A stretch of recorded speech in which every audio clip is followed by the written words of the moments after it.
నీకెవరు లేరని ఏం చేయలేవని అన్నారా నిన్ను నిరాశ పరిచారా పురుగంటి వాడవని ఎప్పటికీ ఎంతేనని నా బ్రతుకు మారదు అని అనుకుంటూ ఉన్నావా నేనున్నానన్న యేసు మాటను మరిచావా కన్నీరు నాట్యంగా మార్చును చూస్తావా నేనున్నానన్న యేసు మాటను మరిచావా కన్నీరు నాట్యంగా మార్చును చూస్తావా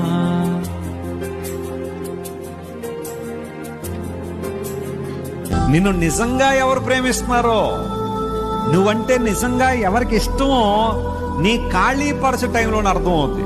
అన్ని సమృద్ధిగా ఉన్నప్పుడు చాలా మంది నేను పలకరించడానికి ముందుకు రావచ్చేమో, కానీ ఏమీ లేనప్పుడు నీ భుజం తట్టి ప్రోత్సహించే వాళ్ళే నిజమైన స్నేహితుడు. స్తోత్రం చెప్పండి, హల్లెలూయా. బైబిల్ గ్రంథంలో అదే మాట ఉంటుంది, నిజమైన స్నేహితుడు చెప్పండి విడువక ప్రేమిస్తాడు. సామెతలు 17:17 మాట ఉంటుంది కదా, నిజమైన స్నేహితుడు.